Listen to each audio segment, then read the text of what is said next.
ke alat kelamin perempuan, bisa juga kepada mohon maaf, yang dipelakukan kita semua itu, gitu loh, secara paksa. Itu juga akan kita sebut sebagai perkosaan.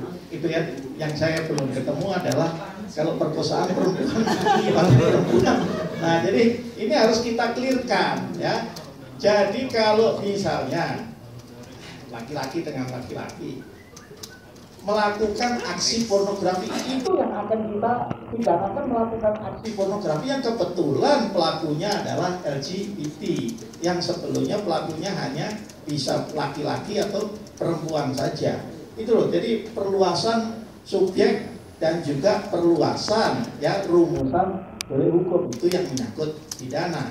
Kalau ada RUU yang terkait dengan LGBT, apakah diberi nama RUU anti LGBT? Tentunya ini mengatur hal-hal yang lain yang di luar soal pemidanaan. Kalau soal pidana masuknya di dalam KUHP yang sedang kita bahas. Kenapa? Karena yang sudah disepakati oleh pemerintah dan DPR, kecuali tindak pidana khusus, maka semua tindak pidana yang bersifat umum ya itu ya diaturnya di dalam KUHP. Jangan kemudian bikin sendiri. Sama dengan kayak RUU penghapusan kekerasan seksual, RUU PKS.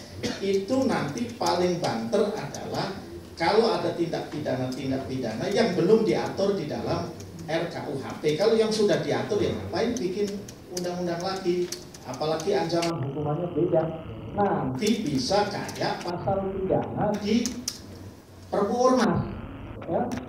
Pemerintah di satu sisi misalnya soal penodaan agama itu di RKUHP yang diajukan oleh pemerintah dan kemudian dibahas dan sudah disepakati ya, tidak menggunakan lagi istilah penodaan atau penistaan, tapi penghinaan terhadap agama, dan kemudian sudah dibuat rumusan deliknya lebih clear, artinya ya masih karet tapi nggak ngaret kemana-mana gitu kan. Kemudian di Perpu Ormas ada yang tambah nggak jelas. Ini kalau dua-duanya berlaku, kenapa itulah tadi disebutkan fraksi P3 ingin merevisi juga Perpu Ormas. Nah ini untuk meluruskan yang begini-begini. Lalu di RKUHP yang diajukan oleh pemerintah sendiri sudah diatur kok, tiba-tiba nyelonong Perpu Ormas yang malah nggak karuan gitu loh rumusan normanya. Nah inilah yang harus kita luruskan nanti.